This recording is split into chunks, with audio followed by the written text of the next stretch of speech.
லூக்கா எழுதின சுவிசேஷம் 4ஆம் அதிகாரத்தில் இயேசு கிறிஸ்து பிசாசினால் சோதிக்கப்படுவதற்கு அந்த நாட்களில் அவர் வனாந்தரத்திற்கு கொண்டு போகப்பட்டார். 40 நாட்கள் இயேசு கிறிஸ்து உபவாசம் இருக்கிறார். உபவாசம் இருந்த பின்பு அவருக்கு ஒரு சோதனை வருகிறது. ஆங்கிலத்தில் த டெம்டேஷன்ஸ் ஆஃப் ஜீசஸ் கிரைஸ்ட் என்று சொல்வார்கள். அதாவது அந்த சோதனையை குறித்து சொல்லப்படும். இதில் பற்றி நிறைய செய்திகளை கேட்டுக்கிட்டே வரோம். பலவிதமான வெளிப்பாடுகள், பலவிதமான காரியங்களை தேவ ஊழியர்கள், பரிசுத்தவான்கள் நமக்கு தந்திருக்கிறாங்க. இப்போவும் நாம் அப்படிப்பட்ட ஒரு சில காரியங்களை இதை வாசிக்கும் போது ஆவியானவர் உணர்த்தினவைகளை பார்க்கிறோம். பொதுவாக இந்த செய்தியை எடுக்கும் பொழுது அதில் ஒரு 3 விதமான காரியங்களை அவர்கள் சொல்வார்கள். அதாவது முதலாவதாக ஒரு வனாந்தரத்தில் இருக்கும் பொழுது கல்லுகளை அப்பமாக்கி புசியும் அப்படின்னு சொல்லுவாங்க. அதோட அர்த்தம் என்ன அப்படின்னு கேட்டிங்கன்னு சொன்னால், அவர் முதலாக அந்த பசி உண்டாயிருக்கும் பொழுது தன்னுடைய மாம்சத்துக்கான தேவைகளை குறித்து அந்த இடத்துல பார்க்கப்படுகிறது. அதை வசனத்தினாலே இயேசு ஜெயித்தார் அப்படின்னு பார்க்கிறோம். அதற்கு பிறகு கொஞ்சம் ஒரு ஆவிக்குரிய வாழ்க்கையிலேயோ ஊழியத்திலேயோ ஒரு வளர்ச்சி வரும்போது, நான் சொல்றது மத்திய 4 உள்ளதை வளரும்போது ஒரு உப்பரிக்கையின் அனுபவம். உப்பரிக்கை என்பது ராஜாக்கள் இருக்கக்கூடியதான இடம், ராஜாக்கள் உலாவக்கூடியதான இடம். அதாவது தாவீது உப்பரிக்கையின் மேல் உலாவினான் அப்படின்னு இருக்குது. அப்புறம் நேபுகாத் நேச்சார் உப்பரிக்கை அந்த மேல இருந்தார், பலகனியில் இருந்தார் அப்படின்னு இருக்கு. அப்புறம் அப்சலோம் உப்பரிக்கையில் இருந்தார். இந்த ராஜாக்கள்லாம் இருக்கிற இடம். ஒரு உயர்வு வரும் பொழுது தாழ குதியும் என்று சொன்னான். அதோட அர்த்தம் என்னன்னா, ராஜாக்களாக இருக்கும் பொழுது நமக்கு கீழே விழுவதற்கான நிறைய வாய்ப்புகள் வரும். அந்த இடத்துல இருந்து கீழே நம்மளை தள்ளுறதுக்கு பிசாசு நிறைய யோசிப்பான். கீழே இருக்கும்போது, அந்த வனாந்தரத்தில் இருக்கும்போது, பூமியில நிற்கும் போது அவன் கீழே குதியும், கீழே பாருங்கன்னு சொல்ல மாட்டான். அந்த இடத்துல இருந்து கல்லுகளை அப்பமாக்கி புசியும் அப்படிம்பான். அடிப்படை தேவைகளை பற்றி மட்டும் அந்த இடத்துல சொல்லப்படும். உன் வயிற்றுக்கு தேவையானது, வாழ்க்கைக்கு தேவையானது, ஊழியத்தை ஆரம்பிக்கிற புதிதில் நாம் அதுக்கான தேவைகளுக்கு ஓடிக்கொண்டிருக்கும் போது அதிலிருந்து வழிவிலக பண்றதுக்கு வார்த்தையை விட்டுட்டு அப்படி வேற பக்கம் திருப்ப பிசாசு முயற்சி பண்ணுவான். அப்ப ஆண்டவர் சொல்வாரு, நான் இந்த கல்லுகளில் அப்பமாக்கி அல்ல, கர்த்தருடைய வசனத்தினாலே பிழைக்கிறவன். அதுதான் பேசிக். ஊழியத்தின் பாதையிலும் ஆவிக்குரிய வாழ்க்கையிலையும் நம்மளை ஒரு குடும்ப தேவை, வீட்டு வாடகை, இந்த மாதிரி எவ்வளோ பேசிக்காக இருக்கும் அடிப்படை. அது கூட கொஞ்சம் கஷ்டம் வரும் ஆரம்பத்தில். ஊழியத்தின் பாதையில் வரும்போதோ, ஆவிக்குரிய வாழ்க்கையை நீங்கள் ஆண்டவர் ஏற்றுக்கொண்டு வரும்போதோ கொஞ்சம் மனாந்தரம் வரதான் செய்யும். அதில் கூட வசனத்தை உறுதியாக பிடிக்கிறவங்க அதை தாண்டி வந்துருவாங்க. அதுக்கு அடுத்து நீங்கள் போகும்போது கீழே குதிக்க சொல்லுவான். இது உங்களை ரிஸ்க் எடுக்க சொல்கிற அனுபவம். கொஞ்சம் வளர்ச்சி வந்துருச்சு, நம்மளா முடிவெடுத்து அதெல்லாம் பார்த்துக்கலாம், ஆண்டவர் அதெல்லாம் காப்பாற்றிடுவார் அப்படின்னு சொல்லி தைரியமாக செய்கிற சில விஷயங்கள், துணிகரமாக செய்கிற விஷயங்கள். இது 2வது நிலை.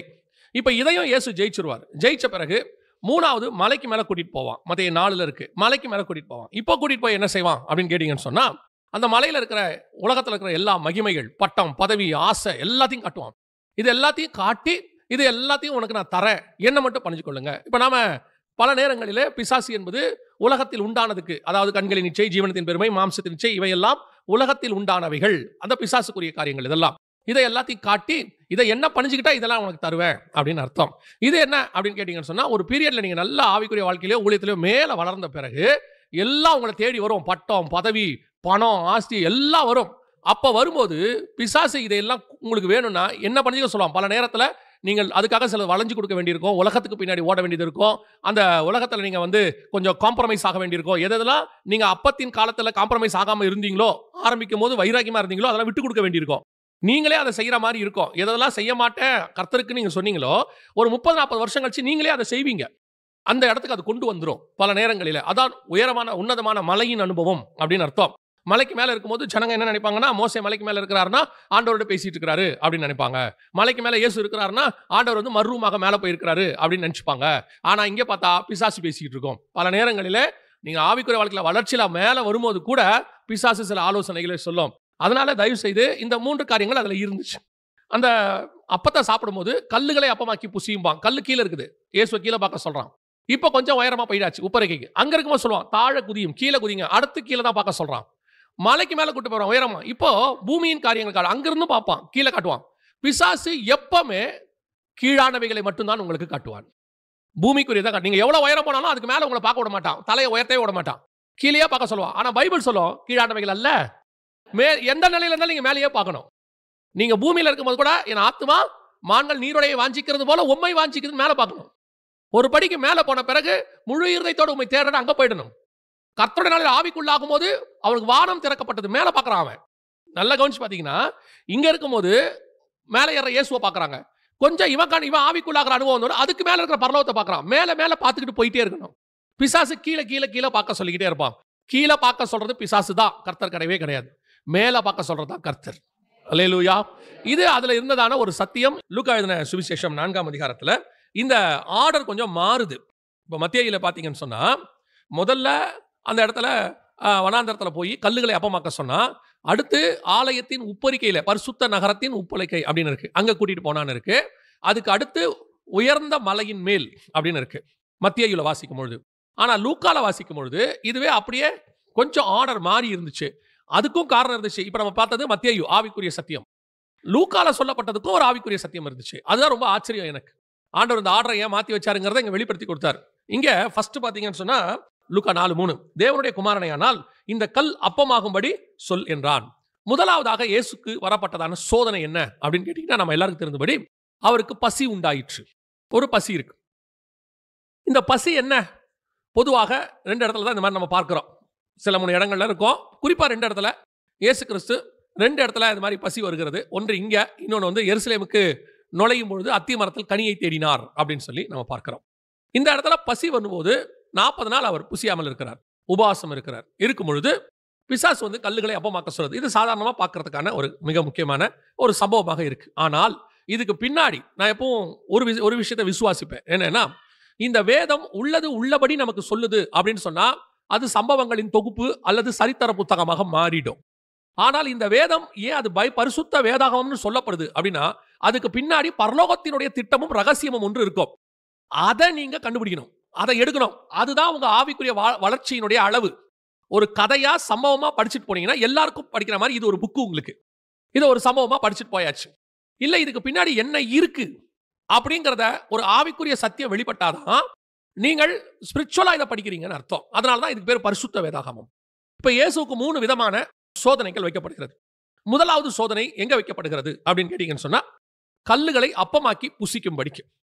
இந்த சோதனை வைக்கப்படுவதற்கு ஃபர்ஸ்ட் காரணம் என்ன அப்படின்னு கேட்டீங்கன்னா, ஒரு மனிதனுடைய முதலாவது வீழ்ச்சி, ஃபர்ஸ்ட் வீழ்ச்சி, முதல் பிரமாணம் எங்க ஏற்பட்டது அப்படின்னு பார்த்தீங்கன்னு சொன்னா, ஏதேனிலே ஏற்பட்டது.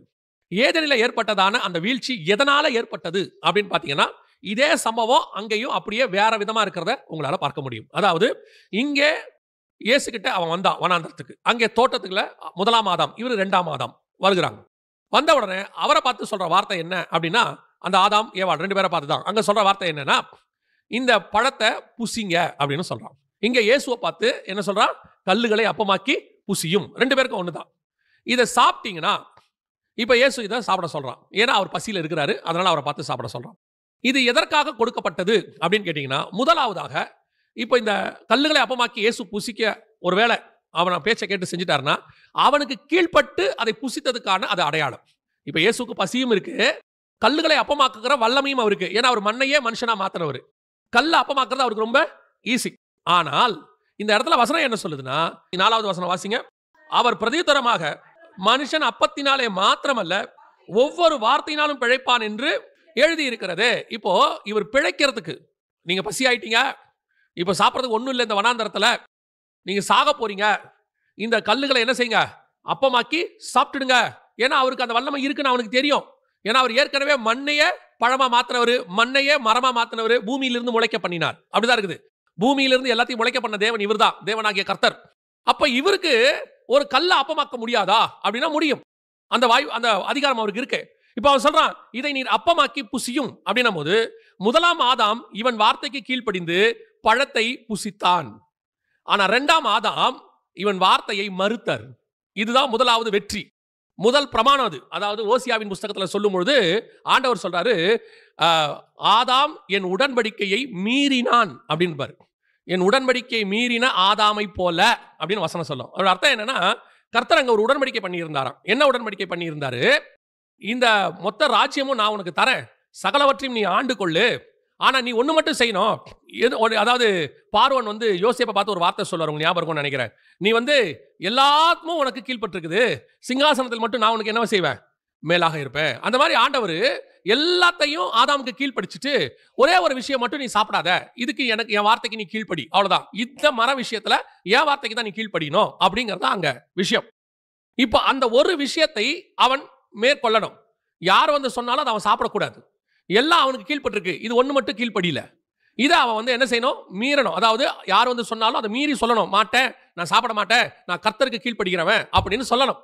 இதுதான் அவனுக்கு வச்ச டெஸ்ட். இந்த உடன்படிக்கையை அவன் மீறினான் என்று வசனம் சொல்லுது. ஓசியாவின் புஸ்தகம் 6:7 வாசிங்க.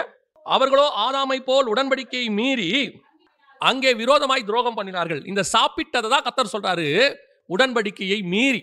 என்ன உடன்படிக்கை? எல்லாம் உனக்கு கீழ்பட்டிருக்குதுப்பா, இதை மட்டும் நீ சாப்பிடாம இரு. இதே டெஸ்ட் திருப்பி இயேசுவுக்கும் வைக்கப்படுகிறது. இயேசுவுக்கு எல்லா அதிகாரமும் இருக்கு. இப்ப அவர் பரிசுத்த ஆவியானவர் இறங்கிட்டாரு. பரிசுத்த ஆவியானவர் வனாந்தரத்துக்கு அவரை கூட்டிட்டு போயிட்டாரு. 40 நாள் உபவாசம் இருந்தாச்சு. இப்ப இவர் தேவனுடைய குமாரன், எல்லாம் ஓகே தான். ஆனால் சகலவற்றையும் அவர் அவருக்கு கீழ்ப்படுத்தி இருந்தார். அவரோ அதை கொள்ளையாடின பொருளாய் எண்ணாமல் அவர் அவருக்கு கீழ்பட்டிருந்தார். இயேசு பிதாவுக்கு கீழ்பட்டிருந்தார். அவரோட அர்த்தம் என்ன? எனக்கு எல்லாம் கொடுக்கப்படும், ஆனா நான் கர்த்தருக்கு கீழ்ப்படிஞ்சிருப்பேன், கர்த்தருடைய வார்த்தைக்கு கீழ்ப்படிஞ்சிருப்பேன். அதை மீறத்துக்கு பிசாசு இவரை தோக்கடிக்கிறதுக்கு யூஸ் பண்ண முதலாவது டெக்னிக் தான் இந்த புசித்தல். இப்போ நீங்க புதிய ஏற்பாட்டில் இதை எப்படி எடுத்துக்கலாம் அப்படின்னு கேட்டீங்கன்னா, ஆதாமை சாப்பிட வேண்டாம் என்று சொன்னதை சாப்பிட்டார். அதற்கு இன்னொரு வார்த்தையில சொல்லணும்னா அபாத்திரமாய் போஜனம் பண்ணது. கர்த்தர் சாப்பிடக்கூடாதுன்னு சொல்றது என்ன பண்றாரு? சாப்பிட்றாரு. இப்ப நமக்கும் அப்படி ஒன்று இருக்கு. 1 கொரிந்தியர் 11 இருக்கு கம்யூனியன்ல, அபாத்திரமாய் போஜன பானம் பண்ணாமல். இப்ப நமக்கு என்ன சொல்லப்படுது அபாத்திரமா அப்படின்னா, இங்க நீங்க சாப்பிடணும், ஆனா அபாத்திரமா சாப்பிடக்கூடாது. அதோட அர்த்தம் என்ன? இப்போ நோவாவை பார்த்து ஆண்டவர் ஒரு வார்த்தை சொல்றாரு, ரொம்ப அழகா இருக்கும். 9ஆம் அதிகாரத்துல நோவா எல்லாம் முடிச்சாச்சு, வெளியே வந்த உடனே அவரோட ஒரு உடன்படிக்கை பண்றாரு, பிரமாணம் ஏற்படுத்துறாரு. நியாய பிரமாணம் அங்கதான் ஃபர்ஸ்ட் உருவாக்கப்படுது. அந்த இடத்துல தான் நியாய பிரமாணம் உருவாக்கப்படுது. 9ஆம் அதிகாரத்தை சொல்லும் பொழுது 4வது வசனம், மாம்சத்தை அதன் உயிராகிய ரத்தத்தோட புசிக்க வேண்டாம். அதாவது ரத்தத்தோடு கூட புசிக்க கூடாது என்பது பிரமாணம். இப்ப இங்க ரத்தத்தோடு புசிக்க வேண்டாம் என்பது பிரமாணம். இந்த இடத்துல அவன் சாப்பிடலாம், மாம்சம் சாப்பிடலாம், ஆனா ரத்தத்தோட சாப்பிடக்கூடாது. இங்க சகலவித கனிகளையும் புசிக்கலாம், ஆனா இந்த கனியையும் சேர்த்து சாப்பிடக்கூடாது. நன்மை தீமை அறியத்தக்க கனியையும் சாப்பிடக்கூடாது. அங்கே ஒரு பிரமாணம், இங்கே ஒரு பிரமாணம். இப்ப இவரு என்ன பண்ணாரு? இப்ப நம்ம எல்லாருக்கும் தெரியும், ரத்தம் மாம்சம் இது ரெண்டையும் இயேசு எங்க கொண்டு வர்றாருன்னா, இது என்னுடைய ரத்தமா இருக்குதுன்னு திராட்சை ரசத்தை கொண்டு வர்றாரு. அவருடைய சரீரத்தை மாம்சமா கொண்டு வர்றாரு. இது என்னுடைய மாம்சமா இருக்கிறது அப்படின்னு அப்பத்தை கொண்டு வர்றாரு. சரீரத்தை இது என் சரீரமா இருக்கிறது. ரத்தத்தை சொல்லும் போது இது திராட்சை ரசத்தை, இது என்னுடைய ரத்தமாக இருக்கிறது அப்படின்னு ரெண்டையும் புசிக்க சொல்றாரு. இங்க நோவா திராட்சை ரசத்தின் குடி வெறி தெளிந்து, திராட்சை ரசம் குடிச்சதுனால நோவாவுக்கு என்ன வந்துருச்சு? குடிவெறி வந்துருச்சு. நோவா காலத்துக்கு முன்னாடியே குடிவெறி இருந்துச்சு. நோவா காலத்துக்கு முன்னாடியே குடிவெறி இருந்துச்சு. எங்க இருந்துச்சுன்னு கேட்டீங்கன்னா, இந்த இடத்துல புசித்தும் குடித்தும் பெண் கொண்டும் பெண் எடுத்தும் இருக்கு. மத்திய 24:37-38. அதே காரியம் லூக்கா 21 சொல்லும்போது 34 வாசிங்க. உங்கள் இருதயங்கள் பெருந்திண்டியினாலும் வெறியினாலும். இன்னைக்கு பெருந்திண்டியின் காலம் இது. எந்த திரும்பி எடுங்க, ஒரு தெருவை பாருங்க, 10 கடை சாப்பிட்ற கடை தான் இருக்கு. விதவிதமா சாப்பிட்ற கடை. ஒன்னு ரெஸ்டாரண்ட், ஒன்னு பேக்கரி, ஒன்னு இதுக்கு மட்டும், ஒன்னு அதுக்கு மட்டும், ஒன்னும் ஜூஸ் குடிக்கிற இடம், எல்லாம் பாருங்க பெருந்திண்டி பெருசாயிடுச்சு. முந்தி இந்த மாதிரி எதுவுமே இருக்காது. எதா இருந்தாலும் வீட்டுக்கு தான், வீட்டுக்கு போய் தான் டீயோ காஃபியோ மோரோ சாப்பாடோ எல்லாம் அங்க எது இருக்குதோ இல்லையே போய் ஒரு ரசத்தையாவது சாப்பிட்டு படுக்கிற காலம் ஒன்று இருந்துச்சு. பெருந்திண்டி. அடுத்து குடிவெறி இருக்கு பாருங்க, புசித்தும் குடித்தும் இருக்கு இல்லையா? அதுக்கு லூக்கா 21 என்ன சொல்லுது? உங்கள் இருதயம் பெருந்திண்டியினாலும் வெறியினாலும். இதுதான் நோவா காலத்துல இருந்தது. வெறி, குடி வெறி. இது எப்ப இருந்துச்சு? நோவா காலத்திலேயே இருந்துச்சு. நோவா காலத்துக்குன்னா ஜலப்பிரளயத்துக்கு முன்னாடி இருந்துச்சு. இப்ப நோவா வசனம் சொல்லுது, நோவா திராட்சை ரசத்தின் வெறி தெளிந்து அப்படின்னு இருக்கு. 9ஆம் அதிகாரம் 24 வாசிங்க. நோவா திராட்சை ரசத்தின் வெறி தெளிந்து விழித்த போது. இப்ப என்ன அர்த்தம்னா, இதை ஸ்பிரிச்சுவலா அதான் சொன்னா, இதுக்கு பின்னாடி இருக்கிற ஆவிக்குரிய விதத்தை நீங்க யோசிச்சீங்கன்னா, ரத்தம் என்பது திராட்சை ரசம் என்பது அவர் மாம்சத்தின்படி திராட்சை ரசம் வெறி அப்படின்னு வச்சுக்கலாம். அப்படிதான் இருக்கு. வெறி தெளிந்த போது அவர் எதனால அதை குடிச்சாரு? தெரியாம குடிச்சாரா, தெரிஞ்சு குடிச்சாரா, அது வேற விஷயம். ஆனால் திராட்சை ரசத்தை அவர் குடிச்சார் அப்படின்னு அங்க இருக்கு. புதிய ஏற்பாட்டில் திராட்சை ரசம் என்பது ரத்தத்துக்கு ஈக்குவலாக இருக்கு. ஆண்டவர் அதுக்கு முன்னாடி என்ன பர்டிகுலரா ஒரு வேர்டு சொல்றாரு? மாம்சத்தை ரத்தத்தோடு என்ன செய்ய வேண்டாம்? புசிக்க வேண்டாம். அப்ப ரத்தத்தோடு புசிக்க வேண்டாம்னு கர்த்தர் சொன்னதை வெறும் உலக பிரகாரமா நீங்க எடுத்துக்கிட்டீங்கன்னா, நீங்க சாப்பிட்ற எத்தனையோ பொருள்ல ஒரு டாட் ரத்தமாவது இருக்கு. அப்ப ரத்தத்தோடு புசிக்க வேண்டாம் சொன்னது உலக பிரகாரமான காரியமா இருந்தாலும், அதை சொல்றதுக்கு பின்னாடி ஒரு ஆவிக்குரிய ரீசன் இருந்துச்சு. காரணம் என்ன? ரத்தம் என்பது இயேசு கிறிஸ்துவுக்கு வரப்போகிறதான உடன்படிக்கைக்கு அடையாளம். ஆட்டுக்குட்டி ரத்தம் சிந்த போது அதற்கான அடையாளம். இப்ப இவங்களுக்கு என்ன சொல்றாரு இந்த இடத்துல அப்படின்னா, மாம்சத்தை ரத்தத்தோடு என்ன செய்யாத? புசிக்காத. மாம்சம் என்பது அப்பம், அது உடன்படிக்கை வார்த்தை வசனம். ரத்தம் என்பது உடன்படிக்கை. அவர் புதிய வார்த்தையும் மாம்சம் ரத்தமும் ரெண்டும் சேர்ந்து கொடுப்பாரு. அவர் ரத்தத்தின் உடன்படிக்கை ஏற்படுத்துகிற வரைக்கும் நீங்க வெறும் மாம்சத்தை மட்டும் புசிங்க, பிரமாணம் மட்டும் இருக்கும், ஆனா மீட்பு இருக்காது. இயேசு வரும்போதுதான் பிரமாணமும் மீட்பும் உங்களுக்கு கிடைக்கும். ரெண்டும் அப்பதான் கிடைக்கும். அதுக்கு முன்னாடி நீங்க ஏதாவது மீட்புக்கான பிரமாணத்தை முயற்சி பண்ணீங்கன்னா அது விருதாவா போயிடும். இப்போ இஸ்ரவேல் ஜனங்க கானானுக்குள்ள பிரவேசின்னு கர்த்தர் சொல்லும் போது அவங்க பிரவேசிக்கல. அதுக்கப்புறம் மீட்பு 40 வருஷம் கழிச்சு தான் வரும். அவங்க சுத்தி வந்தாதான் மீட்பு, அப்பதான் உள்ள போனோம். இப்ப அவங்க என்ன பண்றாங்க, இல்ல 40 வருஷம் சுத்த முடியாது, இப்பவே உள்ள போனோம் அப்படின்னு முயற்சி பண்றாங்க, அடி வாங்கினாங்க. கர்த்தர் சொல்லும் போதுதான் மீட்பு வரும். அதுக்கு முன்னாடி மீட்புக்கு என்ன செய்யக்கூடாது, எதிர்பார்க்க கூடாது. இப்ப ஆதாம தோட்டத்தை விட்டு அனுப்புறாரு, அவன் போகல. இப்ப கர்த்தர் துரத்தி விட்டு அப்படின்னு இருக்கு. ஆதியாகமத்தின் புஸ்தகத்தை நீங்க 3ஆம் அதிகாரம் 23 வாசிங்க. அவன் எடுக்கப்பட்ட மண்ணை பண்படுத்த தேவனாகிய கர்த்தர் அவனை ஏதேன் தோட்டத்திலிருந்து அனுப்பிவிட்டார். அடுத்து என்ன சொல்லுது, அவர் மனுஷனை துரத்திவிட்டு. அப்ப அனுப்பிவிட்டுக்கும் துரத்தி விட்டுக்கும் என்ன அர்த்தம், ஃபர்ஸ்ட் அனுப்புனாரு, அவன் என்ன செய்யல, போகல. அடுத்து வசனம் துரத்தி விட்டு ஓடா அப்படிங்கிறாரு. ஏன் ஓடல, நம்ம நிதானிக்கிறோம். உள்ளுக்குள்ள ஜீவ விருட்சம் இருக்கு, இவனுக்கு மரணம் இருக்கு. என கீழே ஆண்டவர் சொல்றாரு, இப்பொழுதும் தன் கையை நீட்டி ஜீவ விருட்சத்தின் கனியையும் பறித்து புசித்து விட்டு என்றென்றைக்கும் உயிரோடு கூட இராதபடிக்கு செய்ய வேண்டும். அப்படித்தானே இருக்குது. அப்போ உள்ளுக்குள்ள ஒரு பிரமாணம் இருக்கு, ஜீவனுக்கான பிரமாணம். அதை அவன் மாம்சத்தோடு புசிக்க விரும்புறான், பாவத்தோடு புசிக்க விரும்புறான். அப்படி புசிக்க கூடாது. புசிச்சா என்ன ஆகணும், அவன் பிசாசா மாறிடுவான். அதனால கர்த்தர் என்ன பண்றாரு, அவனை துரத்தி விட்டார். ஆனா இதே ஜீவ விருட்சத்தின் கனியை ஒரு நாள் தருவார். எப்ப தருவாரு, உன் மாம்சத்தை நீ ஜெயித்து விட்டு வரும்போது ஜெயம் கொள்ளுகிறவன் எவனோ அவனுக்கு பரதீசின் மத்தியில் இருக்கிற ஜீவ விருட்சத்தின் கனியை புசிக்க கொடுப்பேன். அப்ப கர்த்தர் ஒரு காரியத்தை செய்ய வேணான்னு அப்ப சொல்றாருன்னா பின்னாடி தருவாரு. இப்ப அதை செய்யக்கூடாதுன்னு அர்த்தம். பல நேரங்களில நாம் அதை அப்பவே செய்யணும்னு விரும்புறோம். இப்ப சொல்றாரு, மாம்சத்தை ரத்தத்தோடு புசிக்க வேண்டாம். அதோட ஆவிக்குரிய அர்த்தம் என்னன்னா, மாம்சமும் ரத்தமும் அப்பமும் ரசமும் சேர்ந்து ஒரு நாள் வரும், அப்ப நீங்க அதை புசிச்சா போடும். இப்ப மரியாள் வந்து கேட்கறாங்க, அவர்களுக்கு திராட்சை ரசம் இல்ல. இப்ப சொல்றாரு, உனக்கும் திராட்சை ரசம் கிடையாது, என் வேலை இன்னும் வரவில்லை, வரும்போது தான் நான் திராட்சை ரசத்தை எடுத்து கொடுப்பேன் அப்படின்னு சொல்றாரு. அப்ப இன்னைக்கு நாம இந்த இடத்தை எப்படி பார்க்கணும்? அப்ப அந்த இடத்துல நோவா அபாத்திரமாய் பானம் பண்ணினார். திராட்சை ரசத்தின் அந்த குடி வெறி தெளிந்து எழுந்தபோது இதே காரியத்தை தான் இயேசுகிட்டையும் சொல்றான், கல்லுகளை அப்பமாக்கி புசியும். அவன் அபாத்திரமா போஜனம் பண்ணா ஆதாம், இவர் அபாத்திரமா பானம் பண்ணாரு, போஜன பானம் பண்ணாரு. இப்ப நமக்கும் அபாத்திரமாய் போஜனம் பானம் பண்ணக்கூடாது என்று வேதம் சொல்லுது. அபாத்திரமாய் போஜன பானம் பண்ணக்கூடாது அப்படின்னு வேதம் சொல்லுது. இத நீங்களும் நானும் எப்படி எடுத்துக்கிறோம், கல்லுகளை அப்பமாக்கி புசி.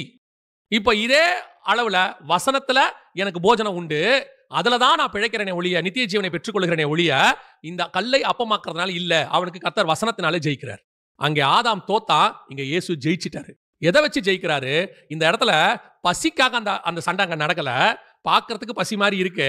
இது ஆதாமுக்கு வைக்கப்பட்ட சோதனை. அந்த முதலாவது பிரமாணம் ஆதாம் முதல் நோவா வரைக்கும் உள்ளது. இந்த முதலாவது பிரமாணத்தை இயேசு அங்கே ஜெயிக்கிறார். இங்கதான் பிசாசு ஆதாம தன் கையில எடுத்தது. சகலவற்றையும் அவங்ககிட்ட ஆதாம் விற்று போட்டான்னு பைபிள் சொல்லுது. அந்த முதல் பிரமாணம், முதல் சக்சஸ், ஃபர்ஸ்ட் ரவுண்டுன்னு வாங்க. அந்த பாக்ஸிங் ரெஸ்லிங்லாம் போகும்போது ஃபர்ஸ்ட் ரவுண்ட் அப்படிம்பாங்க. அந்த ஃபர்ஸ்ட் ரவுண்டுல அவர் ஆதாம் கிட்ட இவன் இழந்ததை அவர் திருப்பி பெற்றுக்கொள்கிறார். ஏன்னா வசனம் சொல்லுது இயேசுவை பத்தி, இழந்து போனவைகளை ரட்சிக்கும்படி மனுஷகுமாரன் வந்தார். அதுல ஃபர்ஸ்ட் பார்ட், கல்லுகளை அப்பமாக்கி புசியும் அப்படின்னா என்ன அர்த்தம்? ஆதாம் சாப்பிட்டு இழந்தவைகளை இயேசு சாப்பிட மாட்டேன் என்று சொல்லி ஜெயித்து மீண்டுமாக வாங்கினார். அல்லேலூயா. இது முதலாவது. இரண்டாவது வாசிங்க, லூக்கா எழுதின சுவிசேஷம் 4ஆம் அதிகாரம் 5, 6 2 வாசிங்க. பின்பு பிசாசு அவரை உயர்ந்த மலையின் மேல் கொண்டு போய் உலகத்தின் சகல ராஜ்யங்களையும் ஒரு நிமிஷத்திலே அவருக்கு காண்பித்து, இவைகள் எல்லாவற்றின் மேலும் உள்ள அதிகாரத்தையும் இவைகளின் மகிமையையும் உமக்கு தருவேன், இவைகள் எனக்கு ஒப்புக் கொடுக்கப்பட்டிருக்கிறது, எனக்கு இஷ்டமானவனுக்கு இவைகளை கொடுக்கிறேன். இப்ப அவரை எங்க கூட்டிட்டு போறான்? இரண்டாவது மிக முக்கியமான இடம், உயர்ந்த மலைக்கு கூட்டிட்டு போய், நல்ல கவனிங்க, உயர்ந்த மலைக்கு கூட்டிட்டு போய் அந்த மலை மேல நிறுத்தி அதுக்கு கீழே இருக்கிற ராஜ்யங்கள் எல்லாவற்றையும் காண்பித்து, இவைகளை நான் உனக்கு தருவேன். இப்ப அதே மத்தேயுல சொல்லும் போது 4ஆம் அதிகாரத்துல அதே காரியத்தை சொல்லும் போது இன்னொரு வார்த்தையை சேர்த்து சொல்றாரு. 8வது வசனம் திருப்பி வாசிங்க, 4:8. மிகவும் உயர்ந்த மலையின் மேல், அதாவது இருக்கிறதுலே உயரமான மலை, மிகவும் உயர்ந்த மலையின் மேல். இங்க உயர்ந்த மலையின் மேல் கொண்டு போய் சகல ராஜ்யங்களும், இந்த இடத்துல ஒரு வார்த்தை சொல்றான் பாருங்க, இவைகள் எனக்கு ஒப்பு கொடுக்கப்பட்டிருக்கிறது. எப்போ ஒப்பு கொடுத்தது பிசாசுக்கு? இத ஆதாமுக்கு ஒப்பு கொடுக்கப்படுது இல்லையா? சரி வாசிங்க, ஆதியாகமத்தின் புஸ்தகம் 9ஆம் அதிகாரம் 1-2 வாசிங்க. பின்பு தேவன் நோவாவையும் அவன் குமாரரையும் ஆசீர்வதித்து, நீங்கள் பலுகி பெருகி பூமியை நிரப்புங்கள், உங்களை பற்றிய பயமும் அச்சமும் பூமியில் உள்ள சகல மிருகங்களுக்கும் ஆகாயத்தில் உள்ள சகல பறவைகளுக்கும் உண்டாயிருக்கும், பூமியிலே நடமாடுகிற யாவும் சமுத்திரத்தின் மச்சங்கள் யாவும் உங்களுக்கு கையளிக்கப்பட்டன. ஆதாமுக்கா நோவாவுக்கா? யார் கையில கையளிக்கப்பட்டன? ஆதாமு கிட்ட கொடுத்தத அப்ப ஆண்டவர் அழிச்சு முடிச்சிட்டாரு. ஆதாம்கிட்ட கொடுத்தது அந்த ஜலப்பிரளயத்தோட எல்லாம் முடிஞ்சிருச்சு. இப்ப 2வது செஷன் ஆரம்பிச்சிருச்சு. இப்ப முதல்ல ஆரம்பிக்கும் போது ஆண்டவர் வானத்தை பூமியும் படிக்கும் போது பூமி எங்க இருந்துச்சு? தண்ணிக்குள்ள இருந்துச்சு. அப்படித்தானே இருக்கு, பைபிள் அப்படித்தானே இருக்கு, தண்ணிக்குள்ள இருந்துச்சு. ஜலத்தின் மேல் ஆவியானவர் அசைவாடி கொண்டிருந்தார் அப்படின்னு இருக்கு. இப்போ ஆண்டவர் அந்த பூமிக்கு மேல் உள்ள தண்ணீரையும் கீழ் உள்ள தண்ணீரையும் வெவ்வேறாக பிரிக்கிறார். 2வது நாள் அதுக்கு பேர் ஆகாய விரிவு என்று பெயரிட்டார். 3வது நாள் பூமியில் உள்ள தண்ணீர் எல்லாம் ஒரு இடத்தில் சேர கடவுது, வெட்டாந்தரை உண்டாக கடவுது. அந்த வெட்டாந்தரையில மரம் செடி புல் பூண்டு எல்லாம் முளைத்தது. இது 3வது நாள். அப்படிதானே இருக்குது. இப்போ படைக்கிறதுக்கு முன்னாடி பூமி தண்ணிக்குள்ள இருக்குது, ஆவியானவர் அசைவாடிட்டு இருக்கிறாரு, உள்ளுக்குள்ள என்ன இருக்குது? பூமி இருக்கு. இப்போ நோவா காலத்துல பாருங்க, மகா ஆழத்தின் 7ஆம் அதிகாரத்துல வசனம் சொல்லுது. ஆதியாகமத்தின் புஸ்தகத்துல 11வது வசனம், நோவாவுக்கு 600ஆம் வயதாகும் வருஷம் 17ஆம் தேதியாகிய அந்நாளிலே மகா ஆழத்தின் ஊற்றுக்கண்கள் எல்லாம் பிளந்தன, வானத்தின் மதகுகளும் திறவுண்டன. இப்ப தண்ணி அப்படி என்னவாயிருச்சு? கீழ இருந்து வருது, மேல இருந்து வருது. இப்ப எவ்வளவு தூரம் வந்துச்சு தண்ணி அப்படின்னு பாத்தீங்கன்னா, அதே அதிகாரம் 7, 19, 20, ஜலம் பூமியின் மேல் மிகவும் அதிகமாய் பெருகினால் வானத்தின் கீழ் எங்கும் உள்ள உயர்ந்த மலைகள் எல்லாம் மூடப்பட்டன. மூடப்பட்ட மலைகளுக்கு மேலாய் 15 முழ உயரத்திற்கு ஜலம் பெருகிற்று. மலைக்கு மேல ஜலம் 15 முழம். நம்ம ஊர் கணக்குக்கு ஒரு 22 அடி. நம்ம ஊருக்கு 1 முழம்னா 1 அடி கணக்கு வச்சிருக்கிறோம். அவங்க ஊர்ல ஒரு ஊருக்கு இந்த அடி கணக்கு மாறும். நம்ம ஊருக்கு 1 அடி, 1 முழம்னா 1 அடின்னு சொல்லுவாங்க. கிட்டத்தட்ட 22 அடி உயரம். எவரெஸ்டே கிட்டத்தட்ட எத்தனையோ 1000 அடின்னு சொல்றாங்க. பிரைமீடே 5000 அடின்னு சொல்றாங்க. அதை விட உயரம் கிட்டத்தட்ட 22 அடிக்கு உயரத்துக்கு தண்ணி. அப்ப பூமி இப்ப எது மேல எதுக்குள்ள இருக்குது? தண்ணிக்குள்ள இருக்குது. அதுக்கு மேல பேழைக்குள்ள நோவா, அத பேழைக்குள்ள நோவாவும் புறாவும் ஆவியானவர் அசைவாடி கொண்டிருந்தார். அதே பழைய காரியம் வந்துருச்சு பாருங்க. இப்ப திருப்பி 1ஆம் அதிகாரத்தில் உள்ளது இங்கே திருப்பி வந்துருச்சு. அதே சேம் திங். அதே மாதிரி ஜலம் வந்து 2 மூடிக்குச்சு, மேல ஆவியானவர் அசைவாடிக்கிட்டே இருக்கிறாரு. இதான் 1ஆம் அதிகாரத்தில் இருந்துச்சு. இப்ப திருப்பி ஆண்டவர் ஜலத்தை வத்த பண்ணினார். ஆனா இப்ப பேழை எங்க நிக்குது? அதான் முக்கியம். பேழை எங்க நிக்குது? 8ஆம் அதிகாரம் 4ஆம் வசனம். 7ஆம் மாதம் 17ஆம் தேதியிலே பேழை அரராத் என்னும் மலைகளின் மேல் தங்கிற்று. அரராத் என்னும் மலைகளின் மேல் தங்கிற்று அப்படின்னு இருக்கு. அரராத் துருக்கியில் இருக்கிற ஒரு மலை. கவனிங்க, 7ஆம் மாசம் தான் அந்த மலை வந்து அரராத் மேல தங்குது. அதுக்கப்புறம் நீங்க வசனம் வாசிச்சீங்கன்னா 8ஆம் அதிகாரம் 14வது வசனம், 2ஆம் மாசம் 27ஆம் தேதியிலே பூமி காய்ந்திருந்தது. அப்பதான் கர்த்தர் நோவாவை நோக்கி புறப்பட்டு போங்கள் அப்படின்னு சொல்றாரு. கிட்டத்தட்ட 5 மாசம் இப்ப எங்க இருக்குது? பேழை மலைக்கு மேலேயே இருக்குது. இப்போ இறங்கி வரக்கூடிய நோவா கிட்ட தான் கர்த்தர் உடன்படிக்கை பண்றாரு. பண்ணிட்டு அவர் கீழே சொல்றாரு, உங்களோடு கூட நான் உடன்படிக்கை பண்ணுகிறேன், அப்புறம் வந்து உங்களை அழிக்க மாட்டேன், ஒரு வில்லு வரும் எல்லாம் சொல்லிட்டு இந்த வார்த்தையும் சொல்றாரு, உங்களை பற்றிய பயமும் அச்சமும் பூமியில் உள்ள சகல மிருகங்களுக்கும் ஆகாயத்தில் உள்ள பறவைகளுக்கும் உண்டாயிருக்கும், பூமியிலே நடமாடுகிற யாவும் சமுத்திரத்தின் மச்சங்கள் யாவும் உங்களுக்கு கையளிக்கப்பட்டன. உங்ககிட்ட கொடுத்துட்டேன். இப்ப இதெல்லாம் யார் கையில கொடுக்கப்பட்டது? நோவா கிட்ட கொடுக்கப்பட்டது. ஆனா நோவா கிட்ட கொடுக்கப்பட்டது எப்படி பிசாசு கிட்ட போச்சு? நோவா கிட்ட கொடுக்கப்பட்டது எப்படி பிசாசு கிட்ட போச்சு? இப்ப ஆதாம் கிட்ட கொடுத்தது எப்படி பிசாசு கிட்ட போச்சு? அவர் என்ன செஞ்சாரு? அபாத்திரமா போஜனம் பண்ணாரு. இதுல ஒரு இப்ப இன்னொரு விஷயத்தை கவனிங்க. அபாத்திரமாய் போஜனம் பண்ணாரு. பண்ண உடனே கர்த்தர் வந்து அவனை பார்த்து கேட்ட முதல் கேள்வி, உனக்கு நிர்வாணி என்று அறிவித்தவன் யார்? இந்த உபதேசம், நீ நிர்வாணியா இருக்கிற அப்படின்னு வந்து ஒருத்தன் சொல்லிட்டு போயிட்டான். யார் சொன்னது? பிசாசு. அது ஒரு உபதேசம். இப்ப யார் நிர்வாணம்? ட்ரெஸ் போடாம இருக்கிற ஆளுக்கு பேர் நிர்வாணம். சரிதானே? நாம ட்ரெஸ்ஸோட பார்த்ததுனால ட்ரெஸ் இல்லாத ஆளை பார்த்தா நமக்கு என்னவா தெரியுது? சரி. நாயை பார்த்தா நிர்வாணமா தெரியுதா? பூனையை பார்த்தா என்னைக்காவது நிர்வாணமா தெரியுதா உங்களுக்கு? ஏன் நிர்வாணமா தெரியல? ஆரம்பத்துல இருந்தே அது ட்ரெஸ் போடல, அதனால அதை பார்த்தா நமக்கு நிர்வாணமா தெரியல. ஆதாமும் ஏவாளும் ஆரம்பத்துல இருந்தே அப்படி இருந்தாங்க. இப்ப நம்ம நடுவுல ட்ரெஸ்ஸோட எல்லாரையும் பார்த்துட்டு ட்ரெஸ் இல்லாதவங்களை பார்த்தா நமக்கு நிர்வாணமா தெரியுது. அப்ப ட்ரெஸ்ஸிலே இல்லாத காலத்துல நிர்வாணம்னு ஒண்ணு எங்க வந்துச்சு? நான் கேட்கறது புரியுதா? அப்படி ஒரு விஷயமே இல்லையே, உலகத்திலே இல்லையே. அதுக்கு முன்னாடி யாராவது ட்ரெஸ் போட்டுட்டு இருந்திருக்கணும். இப்ப போடாதவங்களை பார்த்து இவங்க என்ன சொல்லணும்? என்னங்க அவங்களா போட்டிருக்காங்க, நீங்க போடாம இருக்கீங்க, நிர்வாணின்னு சொல்லணும். இவங்க தான் ஃபர்ஸ்ட் மனுஷங்க. அதுக்கு முன்னாடி ட்ரெஸ் போட்டவங்க ஒருத்தர் இல்லவே இல்லை. அப்படி ஒரு கான்செப்டே இல்லையே. எப்படி நிர்வாணம்னு ஒரு வந்துச்சு? அதுக்கு பேர் தான் உபதேசம். இல்லாத ஒரு உபதேசத்தை பிசாசு வந்து சொல்லிட்டு போயிட்டான். இவங்களுக்கு புதுசா இருக்கு. இன்னைக்கு நிறைய பேருக்கு இந்த மாதிரி புதுசா டாக்டரினா பிசாசு கொடுக்குறான். இவங்களுக்கு ஆமா இல்ல, இப்படி இல்ல. ஆண்டவர் கேட்கிற அடுத்த கேள்வி, உனக்கு நிர்வாணி என்று அறிவித்தவன் யார்? இந்த விஷயம், இப்படி ஒரு விஷயத்தை உனக்கு சொன்னது யாருப்பா? இப்படி எங்க இருக்குது? யார் சொன்னா அப்படின்னு சொல்லி உடனே அந்த இடத்துல ஒரு சாபம் வந்துச்சு. கர்த்தர் சொல்றாரு, சர்பத்தை சபித்தார், பூமியை சபித்தார், நீ எடுக்கப்பட்ட மண்ணு சபிக்கப்பட்டிருக்கும். சர்பத்தை சபித்தார், சாபம் வந்துச்சு. அப்படியே இங்க வாங்க நோவா கிட்ட. நோவா திராட்சை ரசத்தை குடிச்சார், வெறி வந்துருச்சு, தெளிஞ்சு எழுந்தார். இப்போ கர்த்தர் அதுக்கு முன்னாடி உடன்படிக்கை பண்ணியிருக்கிறாரு, கையளிச்சிருக்கிறாரு, எல்லாம் இருக்காரு. இப்போ நோவா திராட்சை ரசம் குடிச்ச உடனே நிர்வாணம் வந்துருச்சு. ஒருத்தன் ஓடி போய் நிர்வாணி என்று அறிவிக்கிறான். யார் அறிவிக்கிறது? நோவாவுடைய பையன் காம் அறிவிக்கிறான். அங்கே நிர்வாணி என்று அறிவித்தவன் யாருன்னு கேட்டாரு. இங்க நிர்வாணம் என்று அறிவித்தவன் காம். இவன் போய் சொல்றான், நோவா படுத்திருக்கிறாரு. அங்க ஆண்டவர் அவங்க நிர்வாணத்தை தோல் உடைகளை கொண்டு மூடினார். இங்க சேமும் யாபேத்தும் வஸ்திரத்தை கொண்டு மூடினார்கள். சேம் விஷயம் அப்படியே நடக்கும். சேம் விஷயம் அங்க எப்படி 1ஆம் அதிகாரத்துல நடந்துச்சோ அதே மாதிரி ஜலப்பிரளயத்தில் நடந்துச்சு. எப்படி 3ஆம் அதிகாரத்தில் நடந்துச்சோ அப்படியே ஜலப்பிரளயத்துக்கு பின்னாடி நடந்துச்சு. இப்போ அங்க அவங்க சாப்பிட்ட உடனே ஒரு சாபம் வந்துச்சுல, மண்ணுக்கும் பாம்புக்கும் சாபம் வந்துச்சுல. இங்க கர்த்தர் கானானை சபித்தார்னு வசனம் சொல்லுது. கானான் சபிக்கப்பட்டவன். எப்போ அந்த காரியம் இங்க நடந்துச்சோ அதே காரியம் சேம் விஷயம் வேற விதமா இங்க நடந்த உடனே அங்க எல்லாம் பிசாசுக்கு போன மாதிரி இங்கேயும் எல்லாம் யாருக்கிட்ட போயிடுச்சு? பிசாசு கிட்ட போயிடுச்சு. அவ்வளவுதான், மொத்தம் பிசாசு கிட்ட போயிடுச்சு. இதத்தான் பிசாசு மலைக்கு மேல வச்சு சொல்றான். மலைக்கு மேல ஒருத்தங்கிட்ட எல்லாத்தையும் கொடுத்தீங்கல்ல, கையளிக்கப்பட்டது இல்ல, அந்த மலைக்கு மேல உள்ள எல்லாம் இப்ப எங்கிட்ட வந்துருச்சு, எனக்கு கையளிக்கப்பட்டிருக்கிறது. இப்ப அவன் சொல்றான், என்னை தாழ விழுந்து பணிந்து கொண்டால் இவைகளை நான் உனக்கு தருவேன். ஏன் இவர்கிட்ட அந்த வார்த்தையை சொல்றான்னா, இவரு ஆதாம் இழந்ததையும் நோவா இழந்ததையும் மீண்டும் ரட்சிக்கும்படி வந்தவர், மீண்டும் உலகத்தை ஜெயிக்கும்படி இவர் வந்தவர். அதுக்கு ஒரு ஷார்ட்கட் சொல்லி கொடுக்கிறா.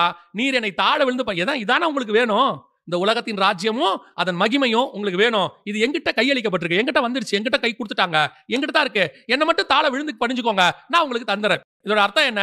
கர்த்தர் நோவா கிட்ட கையளிச்சாரு. ஆனா நோவா யாரை பணிந்து கொண்டான்? நோவா யாரை பணிந்து கொண்டான்? அவன் அந்த பேழையிலிருந்து வெளிப்பட்டு ஒரு பலிபீடம் கட்டி சுத்தமான மிருகங்களை பலியிட்டு கர்த்தரை தொழுது கொண்டான். இப்போ மலையில இயேசு பார்த்து சொல்றான், இதே மலையில நோவா கிட்ட இதெல்லாம் கொடுக்கப்பட்டுச்சு, அவங்ககிட்ட தான் எல்லாம் கொடுத்தாங்க, எல்லாத்தையும் எங்கிட்ட கொடுத்தான். ஆனா நோவா கர்த்தரை பணிஞ்சுக்கிட்டான், நீங்க என்ன பணிஞ்சுக்குங்க. கர்த்தரை பணிஞ்சுக்கிட்டான், கர்த்தர் எல்லாத்தையும் அவங்ககிட்ட கொடுத்தாரு. அந்த இடத்துல வசனம் தெளிவா இருக்கும். நோவா பலிபீடம் கட்டி எல்லாவற்றையும் பலியிட்டான், கர்த்தர் சுகந்த வாசனையாய் அதை நுகர்ந்தார். முடிச்சிட்டு அடுத்த 2 வசனம் கீழே சொல்றாரு, எல்லாம் உனக்கு கையளிக்கப்பட்டது. இதே காரியத்தை ஆப்போசிட்டா இயேசு கிட்ட கேட்கறான், என்ன பணிஞ்சுக்கோங்க, எல்லாத்தையும் நான் உங்களுக்கு தந்துடுறேன். எங்க? அந்த மலையில நடந்ததை இந்த மலையில வந்து கேட்கறான். ஏன் மலைக்கு மேல கொண்டு போய் கேட்கறான்னா, நோவா காலத்துல இருந்து இயேசு வர்ற வரைக்கும் உள்ள கையளிக்கப்பட்டுச்சு. ஆதாம்ல இருந்து நோவா வரைக்கும் உள்ளது ஃபர்ஸ்ட் சோதனை. நோவால இருந்து இயேசு கூட இல்ல, தாவீது வரைக்கும் உள்ளது 2வது சோதனை. இப்ப இந்த இடத்துல இயேசு சொல்றாரு, உன் தேவனாகிய கர்த்தர் ஒருவரையே.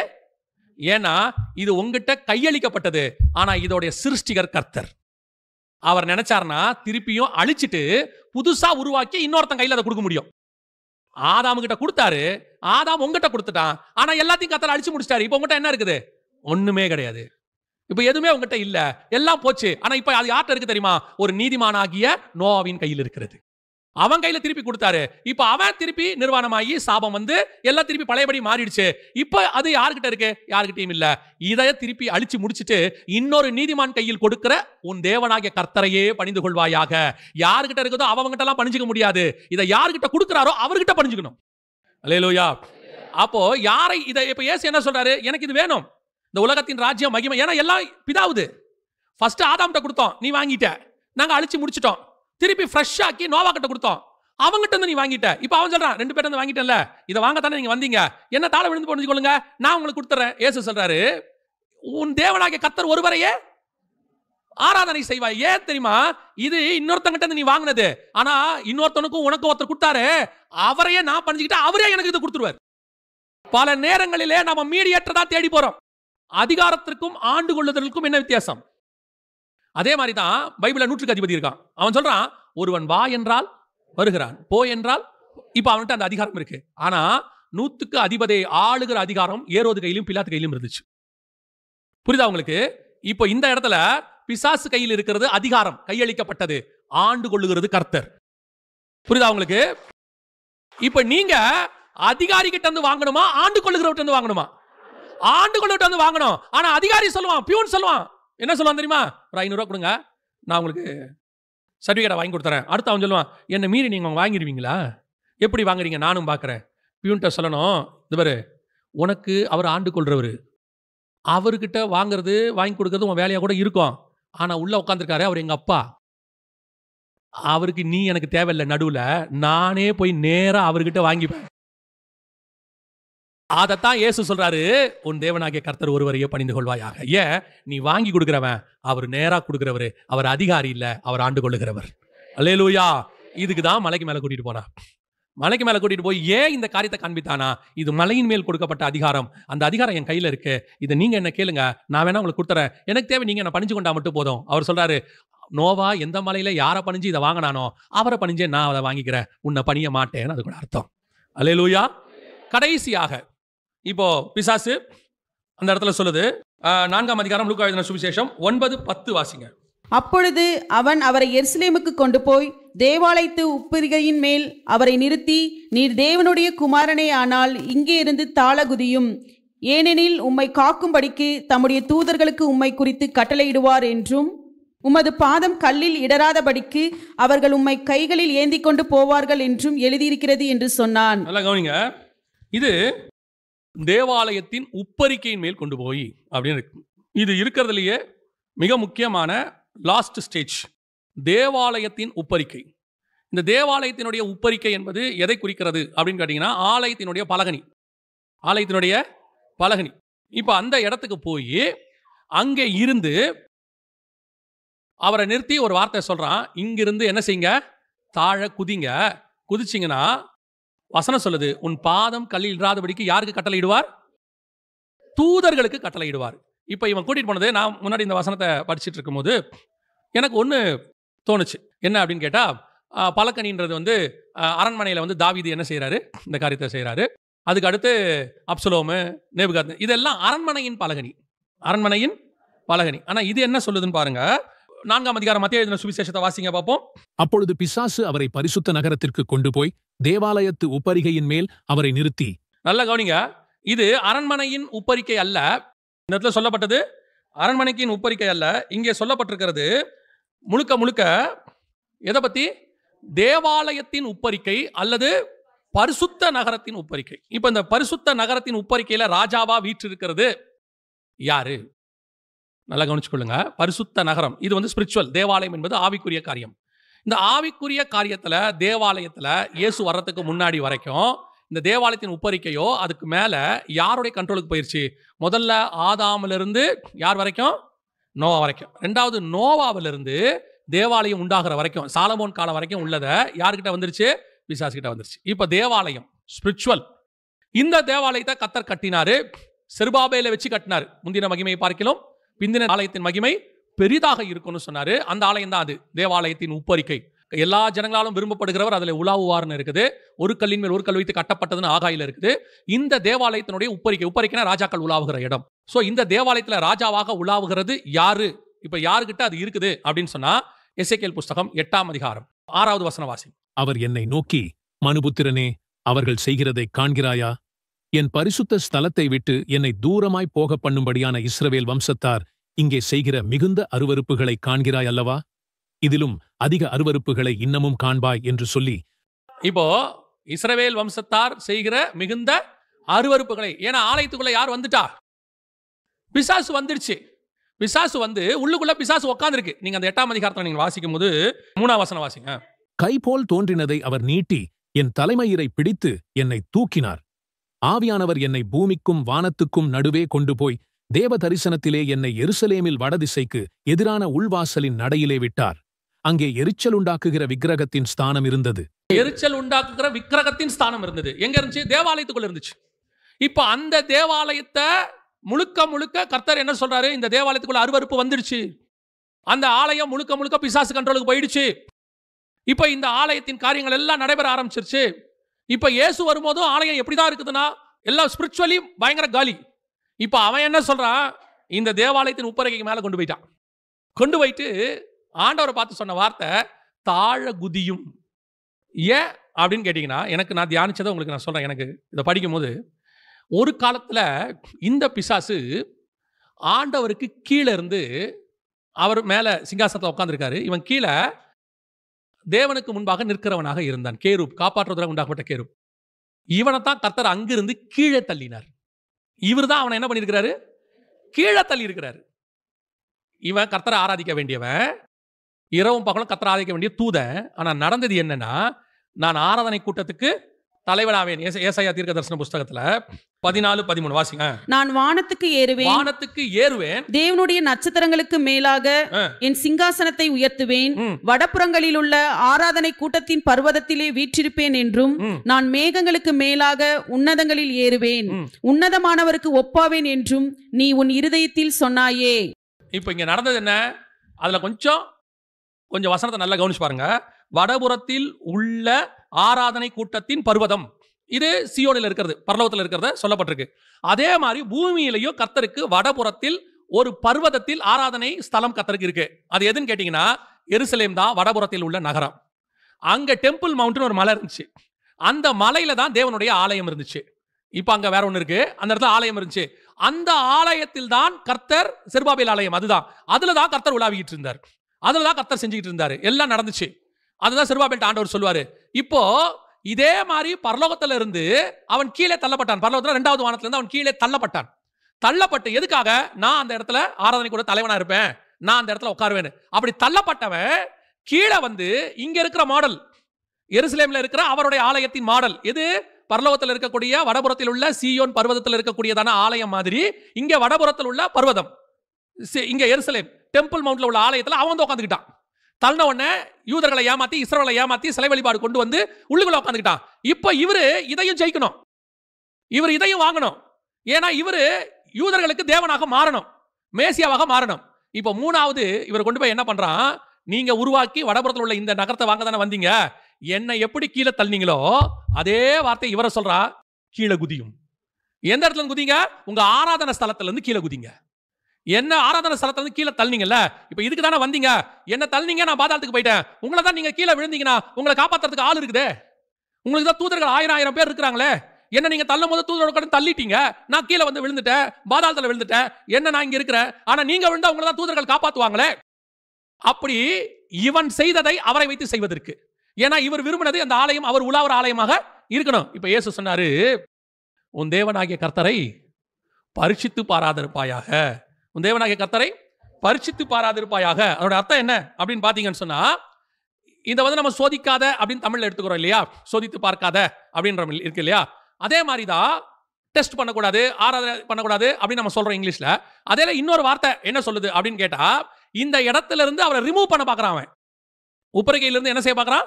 ரிமூவ் பண்ணி, இனிமேட்டு இந்த இடத்துல நீங்க இல்ல, நான் பாதாளத்துல விழுந்த மாதிரி நீங்களும் பாதாளத்துல விழுங்க.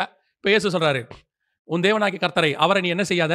பரிசித்து பாராதிருப்பாயாக. அவரை சோதிக்காதன்னு அர்த்தம். அவர் என்ன செய்யாத? சோதிக்காத.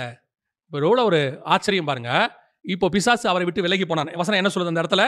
லூக்கா 4 இதை சொன்ன உடனே 13வது வசனம், பிசாசானவன் சோதனை எல்லாம் முடித்த பின்பு சில காலம் அவரை விட்டு விலகி போனான். போயிட்டான். இப்ப அவ்வளவுதான், முடிஞ்சிருச்சு. இப்போ இயேசு ஆதாம் கிட்ட இருந்து கொடுத்ததை ஜெயிச்சிட்டார், சாப்பிட மாட்டேன்னு சொல்லி ஜெயிச்சிட்டார். 2வது மலைக்கு மேல காண்பிக்கப்பட்டதை உன்னை ஆராதனை பண்ண மாட்டேன், இதை கொடுக்கிறவரை தான் நான் ஆராதனை பண்ணுவேன், அவர்கிட்ட வாங்கிக்கிறேன்னு சொல்லிட்டாரு. கடைசியா தேவாலயத்தையும் ஜெயிச்சார். எப்படி ஜெயிச்சார் வாசிங்க, யோவான் 10:23 வாசிங்க. இயேசு தேவாலயத்தில் சாலமோனுடைய மண்டபத்திலே உலாவிக் கொண்டிருந்தார். இயேசு தேவாலயத்தில் சாலமோனுடைய மண்டபத்தில், அதான் உப்பரிக்கை, ராஜாவுடைய உப்பரிக்கை, சாலமோன் மண்டபத்தில் உலாவிக் கொண்டிருந்தார். எந்த உலாவிக்கிட்டு இருந்தாரு? இவன் எங்க இருந்தான்? அந்த நீங்க 14ஆம் அதிகாரம் எசேக்கியேல்ல வாசிங்களே, அவன் எங்க இருந்தான்? கர்த்தருடைய இதுக்கு நடுவுல அவன் உலாவிக் கொண்டிருக்கிறவனாக இருந்தான். யாரு? பிசாசு. எசேக்கியேல் 28:14. நீ காப்பாற்றுகிறதற்காக அபிஷேகம் பண்ணப்பட்ட கேருப், தேவனுடைய பரிசுத்த பர்வதத்தில் உன்னை வைத்தேன், அக்கினிமயமான கற்களின் நடுவே உலாவினாய். அக்கினிமயமான கற்களுக்கு நடுவே நீ உலாவினாய். இவன் உலாவிட்டு இருந்தான் பாருங்க, அதோடைய மாடல் தான் கீழே இருக்கிறது. இந்த மாடல்ல இருந்து அங்கிருந்து இவனை ரிமூவ் பண்ணிட்டாரு. இப்ப கீழே ஒண்ணு உருவாக்கினாரு, பர்வதம், ஆலயம், அவரு. அதுல இவரை தள்ளிட்டு இவருக்கு பதிலா அவன் வந்துட்டான். இப்ப அந்த இடத்துல இருந்து இயேசு திருப்பி உலாவணும், திருப்பி அதை எடுக்கணும், அந்த ஆலயத்தின் பருவத்தை அவர் கையில எடுக்கணும். இப்ப திருப்பி ஆலயத்துக்கு கூட்டிட்டு போறான். நீங்க ஆதாம் கிட்ட இருந்து வந்ததை ஜெயிச்சாச்சு, நோவா கிட்ட இருந்து வந்ததை ஜெயிச்சாச்சு, கடைசியா ஸ்பிரிச்சுவலி ஆலயத்தின் பருவத்தை ஜெயிக்கணும். அந்த இடத்துல இப்ப அவன் சொல்றான், இங்க இருந்து கீழே குதிங்க. ஏன்? இதே மாதிரி பரலோகத்துல இருந்து நான் கீழே தள்ளி இருக்கீங்க, என்ன பாதாளத்துல விழுந்திருக்கும். இப்ப இவர் சொல்றாரு, உன் தேவனாகிய கர்த்தரை பரிசித்து பாராதிருப்பாயாக. கர்த்தர் இப்பொழுது பிசாசு சோதனை முடிஞ்சிருச்சு. இயேசு சொல்றாரு, சிலுவைக்கு போறதுக்கு முன்னாடி சொல்றாரு இயேசு, இன்னும் சிலுவைக்கே போல. அவர் சொல்றாரு, திடம் கொள்ளுங்கள், நான் உலகத்தை ஜெயித்தேன். எப்படி ஜெயிச்சாரு? முதல் ரவுண்டிலே இந்த 3ஐயும் ஜெயிச்சு முடிச்சிட்டாரு. இந்த மாதிரி ஒவ்வொன்றா இயேசு ஜெயிச்சுக்கிட்டே வந்துட்டாரு. கடைசியா இப்போ ஆதாம் கிட்ட கொடுத்தது இயேசு கிட்ட தான் இருக்குன்றதுக்கு என்ன ப்ரூஃப்? வாசிங்க, முடிக்கலாம். வெளிப்படுத்தின விசேஷம் 1ஆம் அதிகாரம் 5வது வசனம் வாசிங்க. உண்மையுள்ள சாட்சியும் உண்மையுள்ள சாட்சியும் மரித்தோரிலிருந்து முதற் பிறந்தவரும் மரித்தோரிலிருந்து முதற் பிறந்தவரும் பூமியின் ராஜாக்களுக்கு அதிபதியும் ஆகிய பூமியின் ராஜாக்களுக்கு அதிபதியும் ஆகிய. அப்படின்னா என்ன அர்த்தம்? ஆதாம் கிட்ட ஆண்டு கொள்ளுங்கள்னு சொன்னாரு, நோவா கிட்ட கையளிக்கப்பட்டதுன்னு சொன்னாரு. இது எல்லாம் இப்பொழுது இவர் கைக்கு வந்து சேர்ந்து விட்டது என்று அர்த்தம். சகலவற்றுக்கும் இவர் தான் ராஜாவாக இருக்கிறார். ஆதாம் கிட்ட இருந்து வந்ததை அப்பத்தின் மூலமா அவன் சாப்பிட்டு தோத்ததை இவர் சாப்பிட்டு ஜெயிச்சார். அங்க நிர்வாணத்தின் மூலமா மலைக்கு மேல வந்து கையளிக்கப்பட்டதை இவர் மலைக்கு மேல போய் வாங்கிட்டு வந்துட்டாரு. கட்டப்பட்ட ஆலயத்திற்குள்ள இருந்த உலாவின இடத்தை அவங்கிட்ட இருந்து இவர் வாங்கிட்டாரு. இப்ப இவர் மத்தியஸ்தராக நமக்கு நின்று கொண்டு இருக்கிறார். இப்ப கர்த்தர் சொல்றாரு, இது எல்லாத்துக்கும் அதிபதி நானாக இருக்கிறேன். உண்மையுள்ள சாட்சியும் மரித்தோரிலிருந்து முதல் பிறந்தவரும் பூமியின் ராஜாக்களுக்கு அதிபதியுமாகிய இயேசு கிறிஸ்து. இயேசு கிறிஸ்துனுடைய முதலாவது சோதனைக்கு பின்னாடி இந்த 3 வெற்றிகள் இருக்கிறது. இந்த 3 ஜெயம். இப்போ இந்த 3ஐயும் இயேசு ஜெயிச்சிட்டாரு. நம்ம அப்பா எல்லாத்தையும் ஜெயிச்சு முடிச்சிட்டாரு. வசனம் சொல்லுது, நான் உங்களுக்கு எல்லாவற்றையும் கொடுத்தேன். நான் எங்கிட்ட இருக்கிற எல்லாத்தையும் நான் என்ன பண்ணிட்டேன்? உங்களுக்கு கொடுத்துட்டேன். அப்போ கர்த்தர் சகலவற்றின் மேலும் நம்மை அதிகாரிகளாக வைத்திருக்கிறார். அல்லேலூயா. என்னைக்கு ஆண்டவராக இயேசு கிறிஸ்துவை சொந்த ரட்சகராக ஏற்றுக்கொண்டு அவருடைய ரத்தத்தாலே கழுவப்பட்டு உள்ளே வந்துட்டீங்களோ, இவர் பூமியின் ராஜாக்களுக்கு அதிபதி. அவனோ தலை நசுக்கப்பட்ட பிசாசு. அவன் தரையிலையும் தோத்தவன், மலையிலையும் தோத்தவன், ஆலயத்திலையும் தோத்தவன். நம்ம ஆண்டவர் தரையிலையும் ஜெயிச்சவரு, மலையிலையும் ஜெயிச்சவரு, உப்பரிக்கையில ஜெயிச்சவரு. அவர் அதற்கு மேலாக காற்றையும் கடலையும் ஜெயிச்ச ஆண்டவர். அந்த தேவன் நம்முடைய தேவனாக இருக்கிறார். அந்த தகப்பன் நம்முடைய தகப்பனாக இருக்கிறார். அப்படி இருக்கும்போது ஏன் உங்களுக்கு பயம்? இன்னைக்கு ஒரு கூட்டம் ஆண்டவருக்கு பயப்படுறதை விட பிசாசுக்கு பயந்துகிட்டு இருக்குது. உங்களுக்கு விரோதமாய் உருவாக்கப்படுகிற எந்த ஆயுதமும் வாய்க்காதே போகும். ஒரு ஆயுதம் கூட வாய்க்காது. கர்த்தர் நம்முடைய ரட்சகர் ஜெயம் பெற்ற தேவனாக இருக்கிறார். அல்லேலூயா. நீங்களும் நானும் அவருடைய பிள்ளைகளாக இருக்கிறோம். நாம்